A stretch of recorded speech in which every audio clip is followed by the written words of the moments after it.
Alors, bonsoir à toutes et à tous, rebonsoir à toutes et à tous, bienvenue en salle de trading, bienvenue pour cette émission spéciale dédiée à la publication à 19 heures d'un communiqué de presse de la Fed, communiqué de presse qui fait suite à 2 jours de réunion du FOMC, donc le comité exécutif qui décide de la politique monétaire de la Fed qui influence l'ensemble des marchés financiers, vous le savez, notamment sur le marché des changes. Alors, avertissement légal, présentation à titre naturellement purement indicatif. Je vous rappelle que concernant vos positions de trading, plus que jamais cet avertissement eh bien là s'applique. On peut s'attendre à une volatilité importante sur le FX. En clair, toutes vos positions sur lesquelles il n'y aurait pas un gain latent suffisamment important doivent être débouclées avant la publication de ce communiqué de presse. Alors maintenant, ce communiqué de presse, où est-ce qu'on va pouvoir y accéder? Eh bien tout simplement en se rendant sur le site de la Réserve fédérale des États-Unis, et notamment donc sur cette page qui vous donne le calendrier de réunion de ce FOMC. Je vous ai donné le lien ici dans la file commentaire. Et donc nous allons nous concentrer ici sur cette page. Vous avez ici le calendrier des réunions de l'année 2014.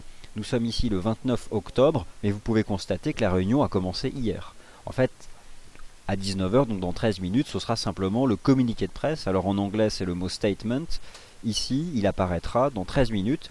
Il suffira de cliquer dessus et nous arriverons sur un document de cette nature-là avec un certain nombre de paragraphes et notamment donc le troisième paragraphe qui viendra préciser quels sont les nouveaux montants d'achat d'actifs de la Fed. À l'heure actuelle, nous sommes à 15 milliards de dollars d'achat d'actifs. Je vais revenir ici sur les détails et peut-être que ce soir, eh bien, ce montant sera réduit à 10, 5, voire 0, comme semble l'attendre le consensus des investisseurs.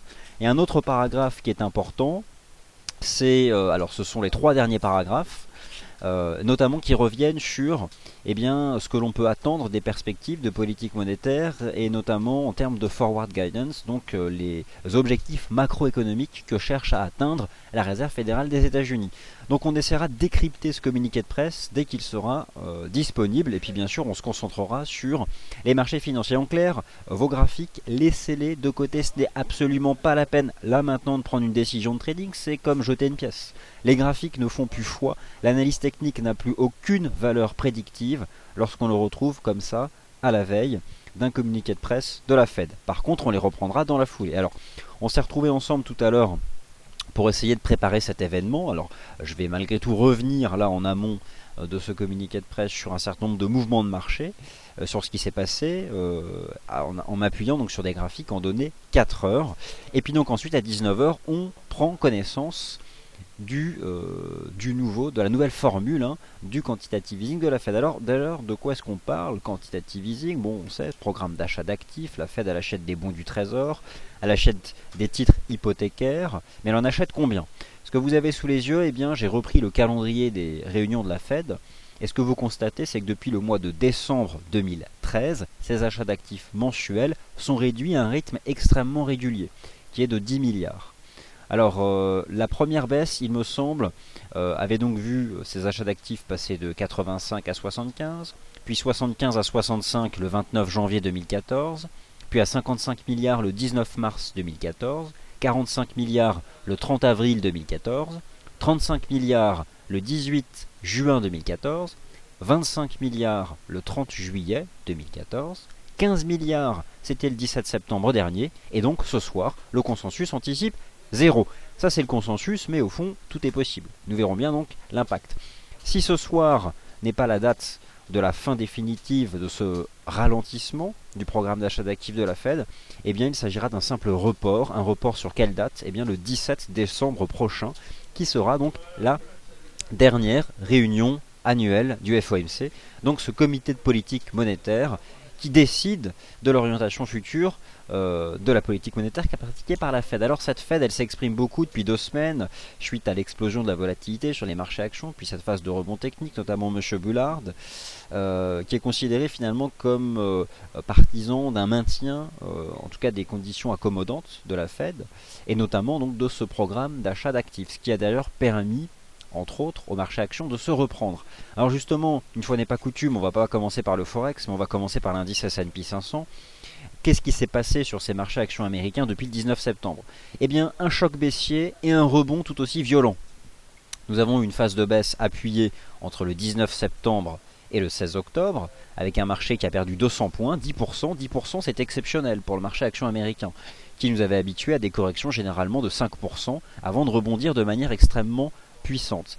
Et bien le même schéma s'est reproduit, 10% de baisse et un rebond au moins aussi puissant, qu'on peut identifier ici à l'aide de l'analyse technique, à l'aide de cette figure en V-bottom, figure de creux en V, donc difficilement prévisible, encore plus difficilement tradable, mais ce qu'il importe, c'est qu'elle existe à la fois sur le S&P 500, mais aussi sur les indices Nasdaq, ou encore le Dow Jones.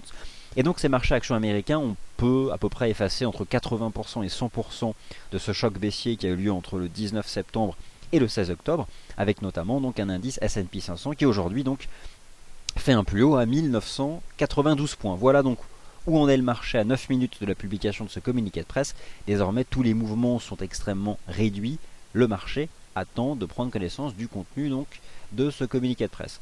Voilà donc où en est le S&P 500. Aujourd'hui, en ce qui concerne les marchés actions européens, le secteur bancaire, les secteurs financiers de manière générale, les titres appartenant donc soit aux banques, soit aux assurances, ont été fermement vendus, ce qui explique notamment les replis appuyés des indices espagnols et italiens, IBEX et MIB, qui ont perdu un peu plus d'1% aujourd'hui, alors que le DAX se comportait un peu mieux.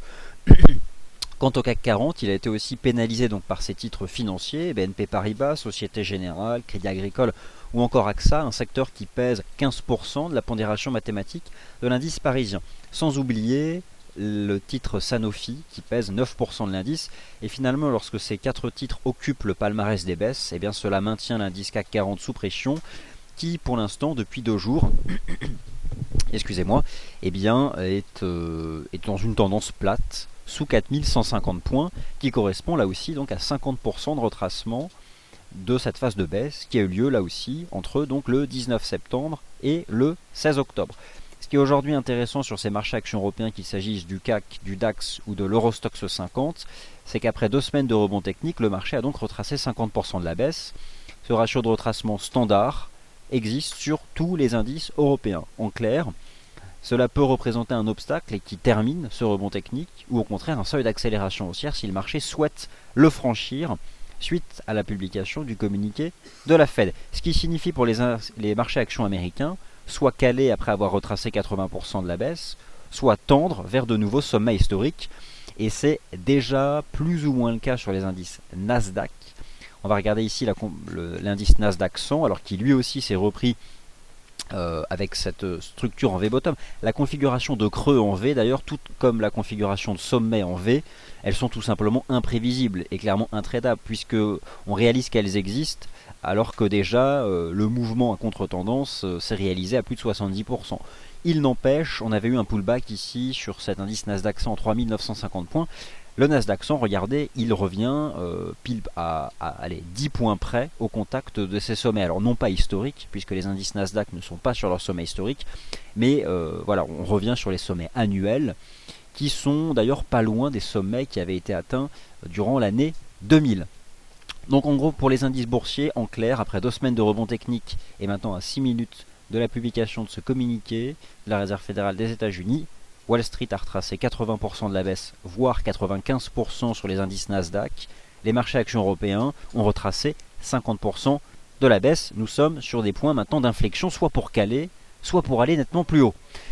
Le Forex, c'est le statu quo, semaine de baisse depuis le 23 octobre pour le dollar américain, reprise des paires en dollars.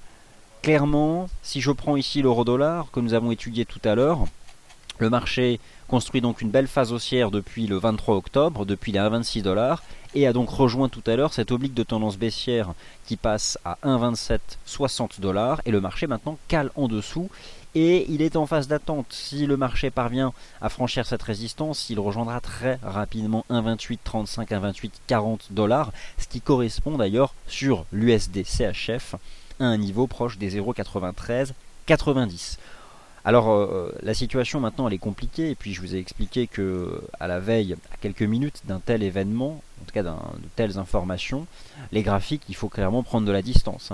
Là le graphique perd de sa puissance, je dirais, prévisionnelle, mais si j'utilise notre indice, Dow Jones FXM Dollar Index, je constate que le dollar américain, après avoir chuté depuis le 23 octobre, eh bien, tente d'établir un creux sur cette ligne de tendance qui correspond donc à cette oblique de résistance que nous avons étudiée tout à l'heure sur la paire euro-dollar. Alors, on va étudier les mouvements donc suite à ce communiqué que nous allons décortiquer, les stratégies de trading et les points importants à surveiller sur le marché, notamment sur les paires composées du dollar néo-zélandais. On a étudié les points d'intervention tout à l'heure ensemble dans l'émission Wall Street Insider, qui a lieu de 15h15 à 16h. C'est important puisque je vous rappelle que ce soir, la Banque centrale de Nouvelle-Zélande, la RBNZ, prend une décision de politique monétaire. Et que tout à l'heure, Euro-NZD, GBP-NZD sont en train de s'approcher de points potentiellement intéressants mais qui se trouvent en deçà du niveau actuel des cours. Et donc il est intéressant aussi de jeter un œil à la paire NZD-USD qui se reprend aussi depuis le 23 octobre à l'image de l'euro-dollar dans cette espèce de canal, une sorte de tendance en ligne d'ailleurs, avec un canal qui existe aussi sur l'indicateur technique RSI qui a, vous le savez, une valeur précurseur. Et donc là on est sur un chandelier 4 heures, si jamais ça casse ici sur le RSI, ce sera précurseur d'une cassure sur les prix. Attention, le chandelier 4 heures n'est pas arrêté, il n'y a donc absolument pas de cassure là actuellement. La USD a atteint un objectif de cours pour ceux qui ont pu acheter le pullback, 0,89, je vous ai expliqué tout à l'heure, il était inutile d'acheter une résistance, car en plus, Euro AUD et GBP AUD se stabilisent aussi sur des niveaux de support horizontaux. J'apprécie notamment la réaction du GBP AUD sur les 1,81, mais rien d'exceptionnel, finalement on a pris 50 pips, c'était juste le principe d'acheter le point. Alors, je laisse ici poursuivre le communiqué de presse. On va se mettre ici le dollar américain, la paire euro-dollar, mais forcément ce sera l'inverse, et puis le S&P 500. Ce seront les trois actifs que je vais laisser sous les yeux pour voir quelle est la première réaction du marché. Ensuite, une fois qu'on aura pris connaissance du communiqué de presse, qu'on l'aura compris, on aura tout le temps pour étudier d'autres actifs. Dites-vous bien que ce genre de soirée, ça permet surtout de préparer les sessions de trading du lendemain. Il faut être prêt. Une stratégie de trading basée sur une probabilité d'une chance sur deux n'a aucune valeur, en fait, notamment en termes de money management. Donc, inutile de tenter le diable en amont de ce communiqué de presse. Nous allons passer maintenant sur le site de la Réserve fédérale des États-Unis, quand nous allons actualiser à 19h. Et puis, notamment, mon collègue Adrien est là pour me donner les informations, puisque c'est un communiqué de presse en anglais, il le lira beaucoup plus vite que moi. Et on se concentrera sur deux choses. D'une part, quel est le montant maintenant du quantitative easing ? Et puis d'autre part, quelles sont les perspectives ? Et y a-t-il des modifications de la forward guidance ou pas ? Bref, il y a un certain nombre d'éléments qui seront importants, sachant que le consensus du marché s'est un peu déplacé dans le futur en ce qui concerne la première hausse de taux de la Fed. C'est-à-dire que le marché pense qu'elle aura lieu beaucoup plus tard qu'anticipé. Donc voilà, ça c'est des choses que nous allons regarder. Alors, c'est parti, nous y allons. Le communiqué de la Fed va tomber, nous allons voir tout ça. Je pense que la situation est à peu près limpide. Euro-dollar, S&P 500. Nous regarderons après l'Eurostoxx 50. Le marché achète du dollar pour le moment. L'USD CAD. Alors l'USD CAD, j'attends un 10,80 en ce qui me concerne pour recommander un achat fort. Donc là, je la surveille peut-être davantage pour la semaine prochaine. Je veux un 10,80, une divergence haussière et ce sera l'achat. Allez, je mets le S&P 500, l'euro-dollar, l'US dollar index. Comme ça, nous aurons un panorama à peu près complet. Et donc, le communiqué de presse, nous l'attendons, il va tomber. Alors c'est parti. Allez, nous laissons ces trois actifs. On regarde pendant 30 secondes la réaction du marché, mais surtout on étudie le communiqué de presse. Allez, on voit que c'est volatile. Là, il y a des mouvements un peu dans tous les sens. Alors autant vous dire que voilà, ça sert strictement à rien de faire un pari, c'est une chance sur deux quoi. Allez, c'est parti. Le S&P 500 a l'air d'être légèrement sous pression. L'euro-dollar baisse, le dollar semble monter, mais j'ai une ligne de tendance qui réagit bien ici sur l'euro-dollar et le QE3 est donc arrêté. Plus de QE3, réduction de 15 milliards des achats d'actifs. Quelles sont les autres informations ? Allez, c'est parti, on va au communiqué de presse. Donc fin du QE3, ça c'est acquis. Fin du QE3, la UD-USD donc chute depuis la partie haute donc de sa résistance daily, hein, voilà, et j'imagine que voilà, belle réaction de l'euro AUD sur 1,4315. J'imagine aussi la réaction du GBP AUD qui doit être aussi extrêmement favorable. Belle réaction, belle mèche basse d'ailleurs. On a eu une seconde chance, tiens. J'avais même pas fait attention à l'instant, on a eu une belle chance encore. C'est ce niveau horizontal extrêmement intéressant ici sur le GBP AUD qui a été retesté tout à l'heure. Alors maintenant l'euro dollar, on se le met en plein écran. Adrien, donc nous avons disparition totale des achats d'actifs de la Fed. Est-ce qu'il y a d'autres informations? Donc, rejet de l'euro dollar sous cette oblique de résistance.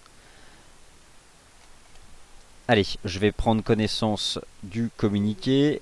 Le voici, statement. Allez, on le regarde ensemble. On va zoomer. Alors, qu'en est-il? Alors, le programme d'achat d'actifs. Alors là, nous avons donc qu'un rappel de la forward guidance.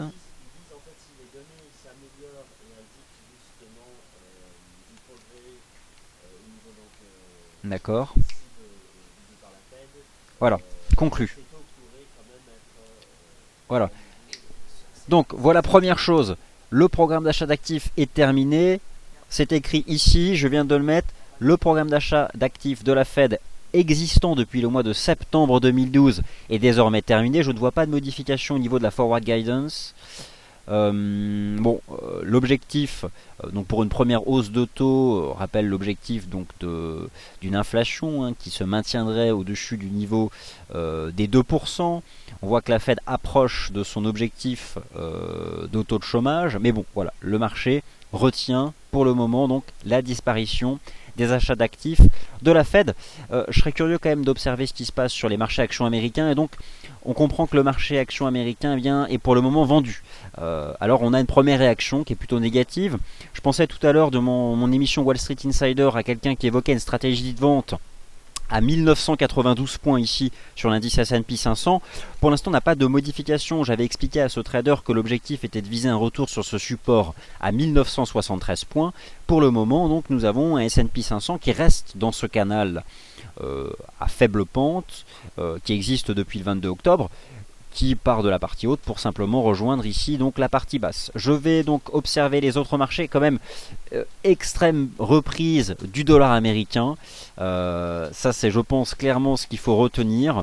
Alors j'imagine que la Fed, d'une part, certes, elle suspend son programme d'achat d'actifs, donc la création monétaire est suspendue. Elle avait lieu chaque mois, donc forcément c'est quelque chose qui soutient le dollar américain, mais d'autre part la Fed revient aussi sur la proximité temporelle d'une première hausse de taux, notamment donc de ces taux Fed Funds, l'équivalent du taux de refinancement de la Banque Centrale Européenne, et voilà donc ce qui soutient fortement ici le dollar américain, et donc l'euro-dollar qui rejette depuis cette toute première résistance. Il y avait dans l'esprit ici une divergence de RSI que nous pouvions noter en amont, mais encore une fois on ne pouvait pas s'appuyer dessus, les graphiques c'est compliqué avant un tel événement. Cependant nous avions en effet une toute petite divergence baissière ici sur ce nouveau cours de clôture cantonné 4 heures. L'euro-dollar avait inscrit à 1,2760. Pour le moment, eh bien, nous constatons donc un retour de l'euro-dollar au contact de cette ligne de tendance ici existante depuis le 5 octobre. Donc voilà donc pour ce qui se passe là sur l'euro-dollar. Le S&P 500 rejette légèrement. Bon, pas de réaction ici, je vois pour l'instant sur les marchés actions européens qui restent notamment extrêmement calmes puisque bon, vous savez, ça cote hein, sur les CFD. Les métaux précieux, eu égard à la reprise du dollar US, le support à 1222 $, eh bien, est actuellement menacé ici sur l'once d'or. Alors c'est quelque chose que nous avions envisagé tout à l'heure. Il y a actuellement un arbitrage du marché défavorable aux métaux précieux et favorable aux métaux industriels. En tout cas, c'était un risque évoqué tout à l'heure de rupture de ce support à 1220 $ l'once d'or, et donc à confirmer, mais en tout cas nous avons des métaux précieux toujours sous pression comme c'est le cas depuis le 21 octobre. Prochain support réellement important, il est actuellement testé 1217, mais bon là a priori ce marché, moi je m'y intéresserai pas avant un retour sur ces 1200 $. Mais donc voilà, on peut retenir cette appréciation du dollar US. Alors, est-ce que pour autant le dollar US franchit cette résistance? Je surveillais ici, moi, cette oblique de résistance ici, et pour l'instant, voilà, malheureusement, si j'en m'en tiens à cette analyse graphique ici, l'euro-dollar reste enfermé dans cette espèce de triangle symétrique existant maintenant depuis la mi-septembre, et le dollar US lui aussi reste enfermé dans cette espèce de pattern plate. Donc il n'y a pas non plus quelque chose de suffisamment volatile, alors en volatilité réalisée là, pour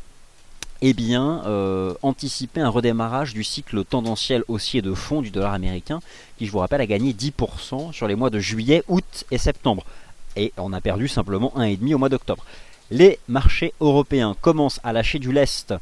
Je vous rappelle que tous les indices actions européens rejettent après avoir retracé 50% du choc baissier qui s'est déployé entre le 19 septembre et le 16 octobre. Vous avez ici notamment sur l'indice Eurostoxx 50 avec ce niveau de retracement des 50% qui se situe à 3044 points. Et donc pour l'instant nous pouvons constater un rejet, mais encore rien d'impulsif ici sur l'Eurostoxx 50, mais qui somme toute désormais évolue dans un range entre 2972 et 3044 points. Donc, somme toute, il est tout à fait possible que cet indice Eurostoxx 50 se replie ici en direction des 2972. Donc, le vendre avec un stop au-dessus des 3050, pourquoi pas? Et j'ai presque envie de dire que nous avons quelque chose d'assez similaire sur le CAC 40, pénalisé par Sanofi, pénalisé par ses valeurs bancaires, et donc qui, ce n'est pas grand chose, mais devrait rejoindre cette ligne de tendance ici. Alors elle passe actuellement à 4084 points. Le vrai niveau finalement à court terme ici sur le CAC 40, ce sont les 4060 points avec ce range 4060-4150. Donc il n'y a pas une volatilité excessive, cependant on réalise qu'il s'agisse du DAX, du CAC ou de l'Eurostoxx 50, mais aussi du S&P 500, ou encore nous allons pouvoir étudier le cas de figure du Nasdaq 100, nous avons un début de rejet sur le Nasdaq 100 depuis donc ces sommets annuels. Donc le marché action n'aime pas la disparition des achats d'actifs de la Fed. Le marché action ne l'aime pas, mais là aussi les réactions sont mesurées. Il n'y a pas un effondrement, mais bon, on est quand même en droit de se poser la question. La clôture américaine aura lieu tout à l'heure à 21h30, heure de Paris, puisque je vous rappelle que Wall Street cette semaine, heure de Paris, cote entre 14h30 et 21h, pardon. Donc la clôture de Wall Street aura lieu à 21h tout à l'heure. Bon, le marché action n'aime pas ça. Et il est vrai que si l'indice S&P 500, pour ceux qui tout à l'heure ont vendu la partie haute du canal à 1992, si l'indice S&P 500 sort par le bas de ce petit canal ici en données 4 heures, il est tout à fait possible qu'il se replie ici en direction des 1925 points ici. Mais bon, pour l'instant, ce que nous disait ce chandelier H4 ici, c'est qu'on peut viser la partie basse du canal qui passe sur les 1969 points. Ainsi que le CAC 40 qui se replie en direction des 4080 et des 4060. Le DAX, lui, en termes de ratio de retracement, il est précis. Vous avez ici donc les 50% de retracement à 9121 points. Il a fait une touchette à 9121 points. Et donc le voilà en train de se diriger, je pense, ici en direction des 9000 points déjà. Et puis des 8975 points. Bon, il n'y a rien de transcendantal, mais en tout cas, voilà, les marchés actions restent sous pression. Attention quand même à cette cassure ici en cours d'une oblique de soutien ici sur l'indice Eurostoxx 50. Alors maintenant, l'euro-dollar, qu'est-ce qu'on fait? Est-ce qu'on achète cette ligne de tendance ici, là, qui passe à 1,2650? Clairement, je pense que c'est compliqué. Alors, nous avons une tentative de cassure en cours ici sur l'US Dollar Index. Vous êtes quand même face ici à un grand corps hyper négatif sur l'euro-dollar. Il peut y avoir une première touchette à 1,2650, mais honnêtement, moi, je n'irai pas, quoi. Il y a quand même un risque que ça cède, quoi. D'autant plus qu'attention, l'USDCHF relance. Alors c'est intéressant de constater que l'USDCHF, nous avions ici une divergence positive sur cette tentative de cassure tout à l'heure ici en début d'après-midi. J'ai quand même le sentiment que l'USDCHF va rebondir ici en direction des 0,9562. Donc l'USDCHF retourne chercher les 0,9562, ce qui laisse plutôt penser que l'euro-dollar devrait revenir tester les 1,2615 $. La UD USD, oula, la UD USD, bah écoutez, je me souviens tout à l'heure vous avoir dit qu'il était impossible d'envisager un achat des 0,89. La résistance horizontale fonctionne. D'ailleurs, notre indicateur SSI vous rappelait qu'une majorité de traders particuliers étaient à l'achat sur cette paire de devises. Le réservoir des acheteurs se remplit avec la hausse des cours. Il n'y avait tout simplement plus de capitaux disponibles pour porter ce marché plus haut. Le réservoir achat était à ras-bord. Et lorsqu'un réservoir est à ras-bord, il ne peut que se vider. C'est donc ce qui se passe ici sur la UD USD, qui va probablement lui tomber déjà rapidement ici en direction de ce support à 0,8770. Je suis curieux d'aller voir maintenant les réactions de GBP AUD et d'Euro AUD qui doivent être somptueuses. En effet, alors sur ces paires de devises et GBP AUD et Euro AUD, j'ai simplement appliqué le principe du premier test, et notamment ici sur ce GBP AUD. C'était des stratégies de trading qui étaient disponibles ce matin dans la section avis d'analyste. Et donc, j'ai presque envie de dire, là, on peut, si vous y êtes, on revient tester cette oblique, on peut déjà encaisser. Bon, l'euro AUD, c'est quand même important parce que finalement, depuis ce support horizontal ici à 1,4315, il revient à nouveau tester cette oblique de résistance. Bon, elle peut à nouveau bloquer les cours. Donc, si on est à l'achat sur ce niveau de support, on revient tester cette oblique de résistance. On prend le GBP NZD, c'est magnifique. Alors GBP NZD, je suis extrêmement déçu dans le sens où j'envisageais un test ici de cette oblique, pour vous proposer un long.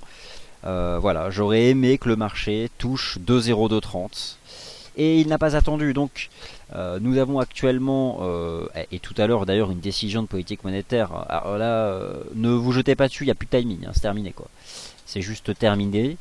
Après, vous avez quand même la stratégie de long terme que vous propose Ariane, mais il y a j'imagine que l'euro NZD c'est la même.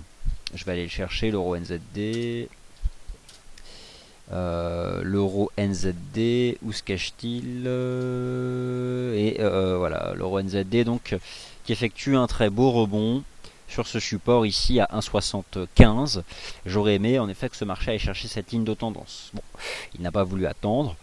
Après, bon, il y a quand même tout à l'heure une décision de politique monétaire de la RBNZ. Alors, Lorenzo, vous étiez à l'achat du GBP-NZD, vous avez eu des sueurs froides, j'imagine que vous êtes maintenant content. Donc, l'euro-dollar se dirige vers son support à 1,2615, l'USD-CHF reprend sa marge en avant, et l'USD-CAD, ce fameux USD-CAD, eh bien, l'USD-CAD, je souhaitais réellement que ce marché aille tester les 1,1081,11. C'est dommage, il a touché juste avant un support à 1,1125. Bon, ça repart. Comme en 40, hein, si vous me permettez l'expression, pour le dollar américain. Bon, là nous sommes sur la base d'un chandelier 4 heures. Hein, mais bon, voilà ce qu'on retient. Ce que l'on retient, c'est quoi? Une réaction acheteuse impulsive sur le dollar américain. Une réaction modérée sur les marchés actions. Finalement, on voit que cette fin du QE3, le quantitative easing des États-Unis n'existe plus. C'est bien ça qu'il faut réaliser. Voilà, il n'y a plus d'achat d'actifs. Voilà, il n'y a plus de QE. Le monde va devoir s'habituer à vivre maintenant sans quantitative easing de la Fed. La réaction des marchés actions à 1h45 de la clôture de Wall Street est mesurée. Cependant, elle n'est pas haussière.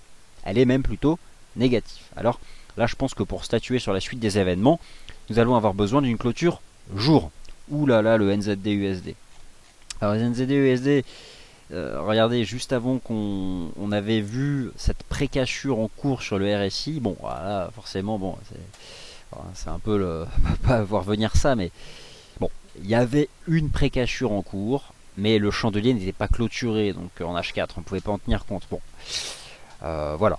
Le NZD-USD eh bien casse et donc lui aussi va se diriger, revenir chercher ce support ici à 0,7792. Bon, réaction sans appel en faveur du dollar américain, ce qui en effet donc entraîne la cassure d'un support sur l'once d'or, cassure du support ici à 1222 $. Réaction plus modérée des cours de l'argent, admettons-le. Et les pétroles, dis donc, est-ce que cette hausse du dollar US n'a pas... Alors, les pétroles, ça s'apparente davantage à un pullback. C'est-à-dire que le pétrole a donné aujourd'hui un signal technique d'achat ce matin, en tentant, alors c'était pas très impulsif, hein, en tentant donc excusez-moi, de sortir par le haut de cette phase de range que le marché donc construisait ici au-dessus des 79-75 $. Et bon, on peut constater que c'est pas très impulsif, le dollar américain monte, s'agit-il d'un simple pullback ou pas, j'en sais rien. Tout ce que je sais, c'est que le support de moyen terme, c'est 77,20 $, les plus bas de l'année 2012. Un simple rebond technique qui avait donc tenté de démarrer. Le cours du gaz naturel résiste particulièrement bien. Vous avez d'ailleurs un beau papier sur le site. Sur les cours du gaz naturel, je vous invite à vous mettre à l'achat dans le cas d'un pullback au contact du support à 3,75 $. Peut-être demain d'ailleurs. Donc, l'once d'or, eh bien, cool. Le dollar américain explose. Et le voici, ce dollar US. Vous l'avez ici. Et je vais d'ailleurs ajouter ici le watermark. On y verra plus clair. De quoi parle-t-on? Eh bien, nous parlons de cet actif. L'US dollar index, ici, donc, eh bien, qui relance. Et donc, par contre, qui rencontrera rapidement cette résistance à 11 075 points. Au même titre que l'euro dollar va rencontrer ce support ici, donc sur les 1,2615. 1,2615 peut générer une réaction. D'ailleurs, on va l'étudier, mais voilà. Bon, déjà, cette ligne de tendance ici sur le momentum est complètement brisée. Je retiendrai finalement cette oblique de résistance ici sur l'euro dollar. Et donc, cette petite divergence que nous avions ici en fin d'après-midi. Maintenant, voilà, le momentum se dégonfle, il brise des lignes de tendance. Je n'envisage pas d'achat en attendant que l'indicateur revienne en zone de survente et qu'il tente de construire quelque chose. Ce qui me fait dire que le marché va aller les chercher les 1,26 $, 1,2615. Et voilà. Alors, l'euro dollar, le NZD-USD, bon, le GBP-USD c'est la même. L'Eurostoxx 50, on comprend qu'il est sous pression. MIB-IBEX, selon nos contrats CFD, c'est la même chose. Il l'était déjà aujourd'hui, car ils sont fortement pondérés en titres bancaires.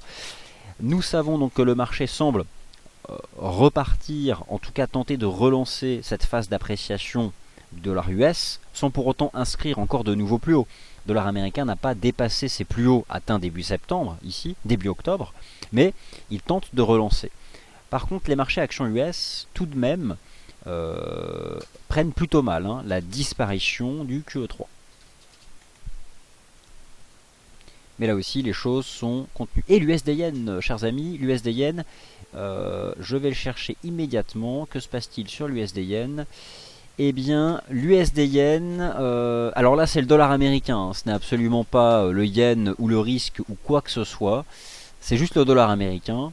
L'USD Yen conserve donc son canal de hausse en place depuis le 15 octobre 2014.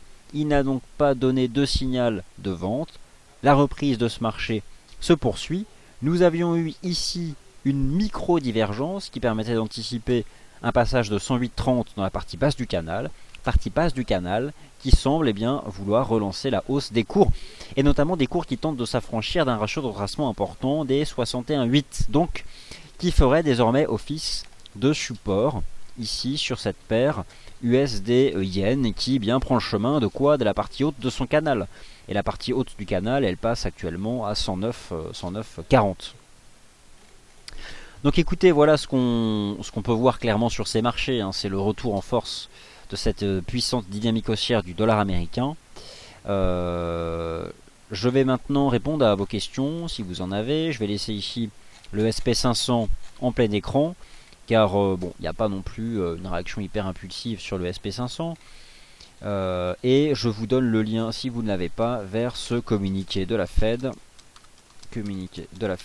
Pour que vous puissiez le lire à tête reposée. Mais voilà, ce qu'il faut retenir, eh bien, c'est le 1, 2, 3, troisième paragraphe, 1, 2, 3, 4, cinquième ligne, troisième paragraphe, cinquième ligne, le quantitative easing numéro 3 est terminé. C'est donc une nouveauté monétaire. Alors, je laisse la plateforme ouverte et maintenant je réponds à vos questions et vos commentaires et peut-être graphiques que vous avez partagés, ce qui me semble important. Alors, première question sur l'once d'or. Apparemment, l'or voilà, je vous laisse vous-même lire ce commentaire. L'or se pètera la gueule. On voit que le SP500 tient la partie basse de ce petit canal. Vous voyez, 1968 pour le moment. Alors, première question sur l'once d'or. Eh bien, l'once d'or, sur la base d'un graphique 4 heures qui actuellement se développe, hein, il n'est pas clôturé, eh bien, est en train de casser donc ce support à 1222 $. Il y avait en fait un signal vendeur qui avait été donné sur l'once d'or lorsque ce marché avait cassé ici les 1235 $. Donc, écoutez, en données 4 heures, écoutez, y a-t-il maintenant un support bon, on a éventuellement cette petite mèche là, mais franchement, je vois pas de div, je vois rien, donc j'ai pas envie de m'intéresser à ce niveau, et j'ai plutôt le sentiment que ce sont les 1200, 1205 qui pourraient être rejoints. Oui, ça me semble tout à fait probable, notamment à la lecture du RSI journalier de l'once d'or. Donc, je n'ai en effet pas peur de dire que ce marché, il est bien trop tôt pour l'acheter.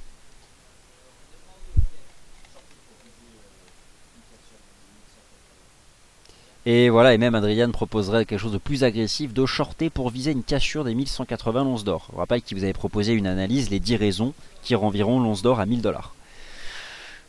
Donc c'est en effet la fin du QE3, 0, voilà, 0, en effet les taux sont maintenus. Alors d'ailleurs, je vais reprendre un peu cette image que je vous avais proposée tout à l'heure, qui me paraissait intéressante, pour constater quelque chose qui serait important à surveiller à l'avenir. Alors, je vais juste la retrouver, accordez-moi un instant, et on va l'étudier. Alors, alors, je ne la trouve plus, donc je vais aller sur le site, puisqu'elle est sur le site dans ce papier. Voilà. Donc, je me posais la question ce matin, 0, 5 ou 15. C'est 0, consensus à vue juste. Par contre, ce soir, il n'y a pas de conférence de presse. Je vous rappelle que le 17 décembre prochain, il y a une conférence de presse de Madame Janet Yellen qui ne s'est pas exprimée ces dernières semaines. Une conférence de presse qui sera vraiment très attendue. On attend de cette conférence de presse du 17 décembre un calendrier précis de hausse des taux d'intérêt en 2015. En tout cas, pour l'instant, le marché y croit, hein, puisqu'il achète fermement du dollar américain, alors qu'on voit que les marchés actions américains, pour l'instant, eh bien, les premiers supports, comme d'habitude à Wall Street, les supports sont achetés. Et donc, le S&P 500 teste la partie basse de son canal, et comme d'habitude, le marché achète. Donc, on a pour l'instant ce canal, ici, sur l'indice S&P 500, qui tient. Et je pense que si j'étudie d'ailleurs la structure de l'indice Dow Jones et que j'attrape, alors pas ça parce qu'on a un canal maintenant qui existe depuis cette période là, et bien pour l'instant ce marché tient et il y a un support ici horizontal à 16 916 points. Bon, c'est pas, je trouve qu'on a une lecture quand même chartiste un peu moins limpide ici sur l'indice Dow Jones.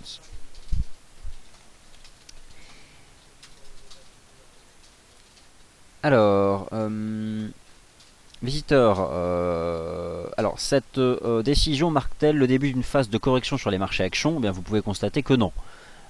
On a eu dans un premier temps une réaction légèrement négative, et encore une fois, les supports sont achetés à Wall Street. Donc on verra bien la clôture daily, la clôture journalière à 21h. Hein, cette semaine, Wall Street clôture à 21h heure de Paris. En attendant que les États-Unis s'alignent sur le passage à l'heure d'hiver, comme nous avons fait en Europe. Et pour le moment, le marché, la seule chose moi que je retiens, c'est l'envolée du dollar américain. Finalement, c'est la seule chose qui compte, c'est la base de tous les mouvements sur les marchés, en tout cas sur le forex et les matières premières, depuis le début du mois de juillet dernier. Donc, c'est ça pour l'instant que je retiens. Gold is dead, target 1200 $. Donc voilà, alors certains vous êtes contents. Totof, vous avez vendu le SP500, donc très bien. Alors Pitoun, pas de crack boursier pour le moment, naturellement, il n'y a pas de crack boursier ce soir. L'euro USD, eh bien, alors vous vous attendiez à beaucoup de volatilité, vous avez quand même une belle volatilité réalisée sur l'euro dollar. Nous avons quand même un chandelier d'une bonne centaine de pips. Donc un chandelier là 4 heures, une bonne centaine de pips. Bon, l'euro dollar là est en train de tomber vers son support des 1,2615 dollars. Hein.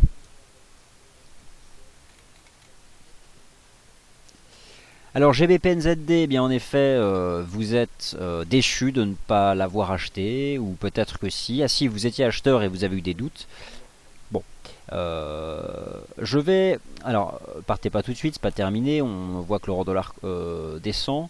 Tout à l'heure, nous avons quand même une décision de politique monétaire de la Banque centrale de Nouvelle-Zélande. Ça, c'est quelque chose qui est important. Par contre, je vais essayer... Alors, à quelle heure c'est précisément? Nous sommes le 29, c'est à 21 heures. Alors, c'est pas indiqué. 21 heures. Ah, a priori, il y aurait aussi une décision politique monétaire de la Banque centrale du Brésil. Mais donc, pour la Nouvelle-Zélande, c'est à 21 heures, heure de Paris.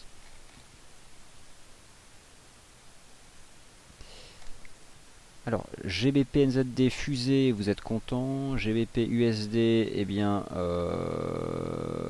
voilà. USD Yen, les indices. Alors, pourquoi est-ce que les indices résistent Alors, bon, les indices résistent.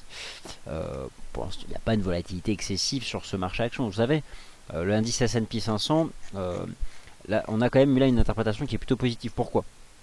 La disparition des achats d'actifs de la Fed traduit peut-être simplement un retour en autonomie de l'économie américaine qui n'a pas forcément besoin des achats d'actifs pour aller bien. Croissance économique, elle est à un bon niveau aux États-Unis. Et regardez les résultats des entreprises américaines, ils sont encore très bons au troisième trimestre. Donc, le marché peut très bien se dire, on fait des très bons résultats, nos entreprises sont puissantes, notre économie est puissante, et puis en plus, la Fed n'achète plus d'actifs. Donc, il y a un biais très optimiste aux États-Unis parmi la communauté des investisseurs, et pour l'instant, on voit qu'il reprend vite le dessus, puisque dans un premier temps, on a eu une petite baisse du SP500, mais le canal, regardez ce petit canal haussier qu'on voit bien en données 4 heures, il tient très bien, il est acheté. Donc pour l'instant, eh bien, le marché action tient le choc, et même réagit plutôt, je trouve, favorablement. Alors, le GBP USD, c'est promis, vous l'avez demandé, on l'évoque tout de suite.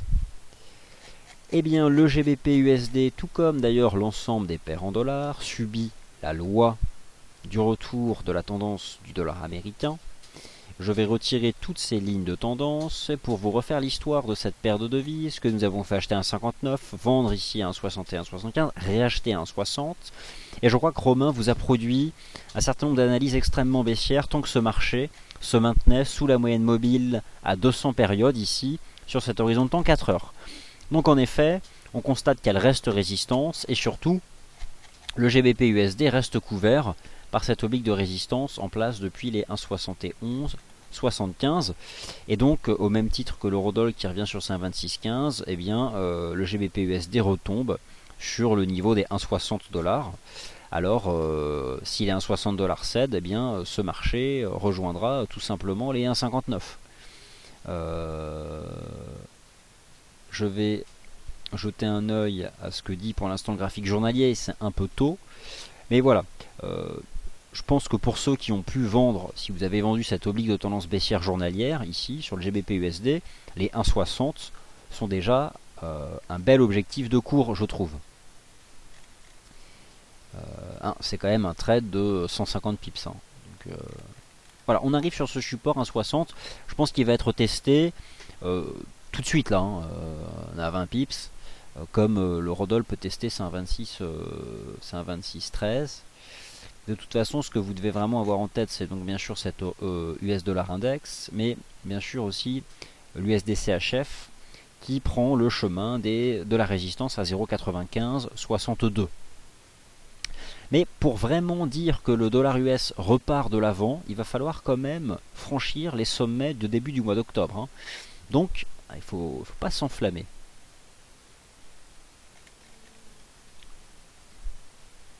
Alors, le gaz. Donc le gaz, moi je pense que si le marché vous offre la possibilité de revenir tester cette ancienne oblique de tendance, et en fait peut-être d'ores et déjà ce niveau horizontal ici à 3,70, 3,75, eh bien on pourrait envisager un achat sur repli avec un stop sous les 3,60 $. Donc nous sommes à 3,79, je m'intéresserai voilà, à ce niveau, compris entre 3,70 et 3,73 pour un achat sur repli. Ah ouais, l'USD CHF, bon bah regardez, on voit ça en direct, hein, l'eurodoll qui tombe sur un 26,15 et l'USD CHF qui flambe vers 0,9562 et le GBP USD, voilà, GBP USD 1,60. Alors est-ce le point haut ou pas? Est-ce déjà la fin? Faut-il acheter un 26 sur l'euro-dollar et shorter 0,9560 sur le USD CHF? C'est possible. C'est tout à fait possible. C'est-à-dire que là, si vous voulez vous mettre en face, vous avez cette résistance ici à 0,9562. Ça peut être en effet la fin. Et dans ces cas-là, ce qui signifie d'envisager l'achat du support à 1,2615 ici sur l'eurodoll. Alors dans ces cas-là, faut-il acheter le support à 1,60 sur le GBP USD? Tout ça va ensemble. Et la UD-USD qui peut-être ne fait qu'un pullback sur cette ancienne oblique. Mais bon, ça c'est un peu plus chaud quand même. Hein. Ouais. Exactement. Finalement, la UD-USD, voilà, la UD-USD, il reste dans son range 0,8660, 0,89. Et d'autant plus que l'euro AUD et le GBP AUD donnent des bons signaux. Hein. Pour confirmer ce que dit Adrien, voilà. Adrien me souffle à l'oreille que nous restons dans ce range ici sur à la UD-USD. Donc, on rejette depuis la partie haute. Peut-on viser donc la partie basse? Attention parce que regardez l'euro AUD et le GBP AUD. Ah oui, l'euro AUD tente de faire une belle cassure haussière, hein, et puis le GBP AUD aussi. Donc voilà. Voilà un peu où nous en sommes. Alors oui, alors demain, bien sûr demain la publication. Alors ça c'est très important ce que nous rappelle Phil NFP.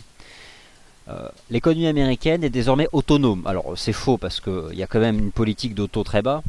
Mais l'économie américaine devient, je dirais, orpheline des achats d'actifs. En clair, plus que jamais, les indicateurs économiques américains influenceront maintenant le marché. Et demain, nous avons en effet la première estimation du PIB des États-Unis au troisième trimestre. C'est la première estimation, c'est très important pour le troisième trimestre, celui qui a eu lieu sur les mois de juillet, août et septembre.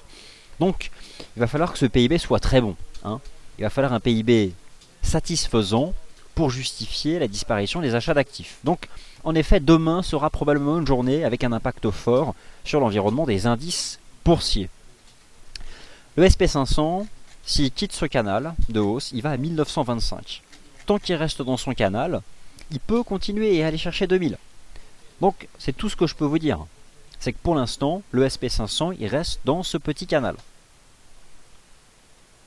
Et oui, l'USD CAD, moi je voulais l'acheter plus bas, je ne l'ai pas eu, c'est un fait. 1,60 c'est un niveau de support en effet sur le GBP USD. On peut envisager l'achat des 1,60, pourquoi pas. C'est un niveau de support.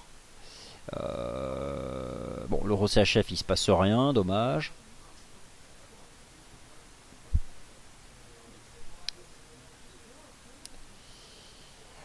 Alors voilà. Alors, Yellen connaît les chiffres du PIB, pas raison d'avoir peur.